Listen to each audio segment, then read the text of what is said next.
Pinaliwanag ng ilang senador sa Duterte Block kung bakit si Senate President Chis Escudero ang pipiliin nila ulit bilang leader ng Senado.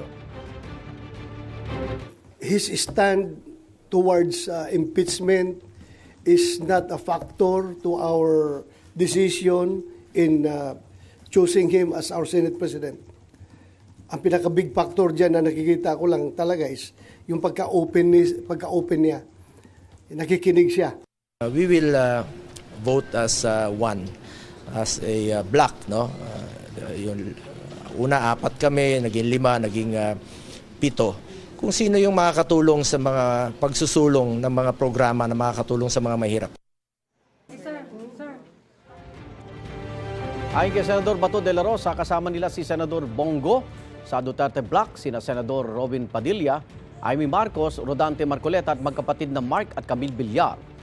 Bata rin sa pakipag-usap ng GMA Integrated News sa mga senador, lumalabas na si Escudero rin ang susuportahan ng 3 pares ng magkapatid na senador na sina Alan Peter at Pia Cayetano, Jingo Estrada, JB Ernesto at Rafi at Erwin Tulfo.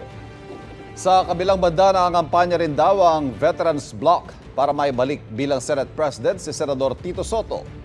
Ay kay Senador Mig Zubiri, kasama nila ni Soto sa Veterans Bloc, sina Senador Loren Legarda, Ping Lacson at Lito Lapid. Si Senador Rizal Ontiveros naman nanindigan mananatili siya sa oposisyon. Hindi pa malinaw ang posisyon ng iba pang senador kung sino ang pipiliin nilang Senate President sa pagbubukas ng 20th Congress sa July 28.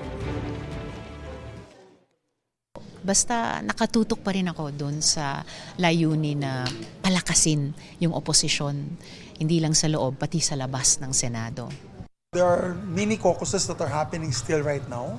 It's a slow process, but eventually, we'll never know. On the 20th of July, we'll see what happens. Igan, mauna ka sa mga balita, mag-subscribe na sa GMA Integrated News sa YouTube para sa iba't ibang ulat sa ating bansa.